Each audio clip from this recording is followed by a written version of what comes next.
ายแรงเนาะประมาณ5 โมงยัง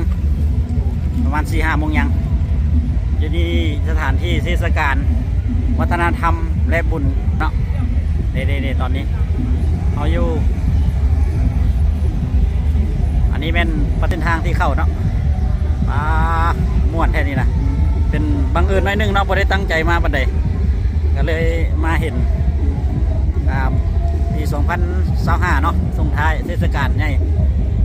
อยู่บ้านสามกิจเนาะบ้านสามกิจนครหลวงเวียงจันทน์เด้อเมืองจะเป็นเมืองไซธานีนี่แหละเอามาเบิ่งนำกันว่าเพิ่นมีกิจกรรมอะไรอย่างแน่อยู่นังในเนี่ยมีแต่สาววงหลายทุกคนมาถ่ายรูปไทยอย่างโอ้สาวงามแท้นี่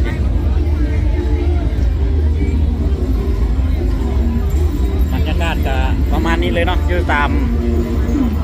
ทางเข้าไปก็จะมีร้านอาหารหลายแล้วก็ตรงข้างทางด้านในก็มีกิจกรรมหลายอย่างไป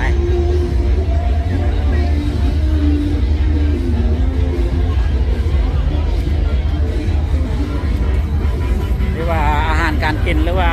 เป็นประเภทน้ำประเภทของกินเต็มเลยเนาะของเล่นเด็กน้อยก็มีครบเพราะว่าช่วงนี้เป็นช่วงเทศกาลกินเจียงเนาะไอ้นุ่มเข้าวงลาว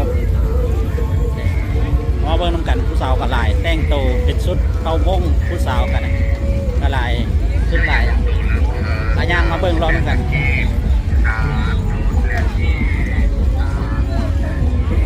บรรยากาศตอนนี้เนาะมันจะมาเบิ่งบอลผู้สาวถ่ายรูปบอลที่เพิ่นมีการถ่าย MV ต่างๆเนาะเนี่ยหลายเป็นผู้สาวเนี่ยสบายดีสบายดีพิเศษทางเตาเหล่ายุเกียอีอยากซื้อเจยนก็10 ลุ้นชมเบลพันทีเตาหลังๆนี้นะทางเตาเหล่าเราขึ้นไปเล่นปั๊บก็